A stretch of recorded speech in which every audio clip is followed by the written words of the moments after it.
ప్రభువునందు ప్రియమైన వారందరికీ వందనములు. ఏప్రిల్ 30 వేకోమన్న ప్రత్యేక సందేశానికి స్వాగతం. ఈరోజు అంశము కోపము చంపును, బుద్ధి లేని వారు అసూయ వలన చచ్చెదరు. యోబు 5:2 నుంచి. ఎంత సత్యము! హామాను బహుగా కోపగించుకొనెను. వెంటనే వారు హామానును ఉరికొయ్య మీద ఉరితీసిరి. ఎస్తేరు 3:5, 7-10.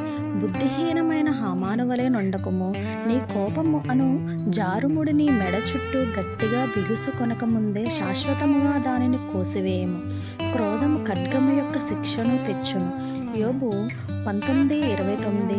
నీ క్రోధము కొరకు నీవు ప్రస్తుతము శిక్షను, అంతమునందు దేవుని యొక్క న్యాయ తీర్పును ఎదుర్కొనెదవు. సామెతలు 19:19 చూడుము.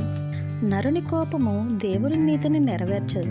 యాకోబు 1:20 అని లేఖనములు చెప్పుచున్నవి గనుక కోపమునకు ఎటువంటి సాకులు లేవు.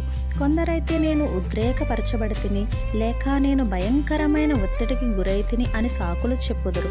భూమి మీదనున్న వారందరిలో మిక్కిలి సాత్వికుడయ్యున్న మోషేను తలంచుడి. ఎట్లనగా వారు అతని ఆత్మ మీద తిరుగుబాటు చేయగా అతడు తన పెదవులతో కాని మాట పలికెను. కీర్తన 106:33. దేవుడు అతని ఎడల చాలా ఖచ్చితంగా వ్యవహరించెను. 40 సంవత్సరములు ఇశ్రాయేలు ప్రజలను నడిపించిన ఈ దైవజనుడు ఆ మంచి దేశమును కనీసము దర్శించలేకపోయెను. ఒకసారి మోషే కోపముతో ఉండగా దానికి నివారణగా బండతో మాట్లాడము అని ప్రభు అతనితో చెప్పెను. నీవు కోపముతో ఉన్నప్పుడు నీకు కూడా అదే పరిష్కారమై ఉన్నది. విడుదల నిమిత్తమై క్రీస్తు అయ్యున్న బండతో మాట్లాడము. 1 కొరింథీ 10:4. అయ్యో, మోషే బండతో మాట్లాడుటకు బదులుగా ప్రజలతో కాని మాట పలికెను. ఒక దురాత్మ నీ పైన పెత్తనము చేయుచున్నప్పుడు నీవు స్వస్థ బుద్ధితో మాట్లాడలేవు. కోపము అనారోగ్యముతోనూ దుఃఖముతోనూ సంబంధము కలిగి ఉన్నది. ప్రసంగి 5:17.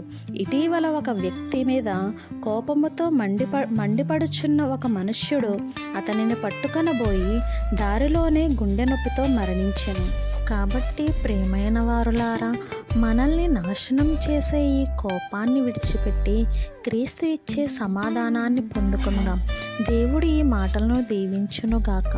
ఈ ఆత్మీయ సందేశం మీకు ఆశీర్వాదకరంగా అనిపిస్తే ఇతరులకు షేర్ చేయండి. మరిన్ని దైవ సందేశాల కోసం మన ప్రణీత్ స్పిరిచువల్స్ ఛానల్ని సబ్స్క్రైబ్ చేసుకోవడం మర్చిపోకండి. వందనములు. రేపటి వేకువమన్నా సందేశంతో మళ్ళీ కలుసుకుందాం. ప్రభువు మిమ్మల్ని దీవించునుగాక. ఆమెన్.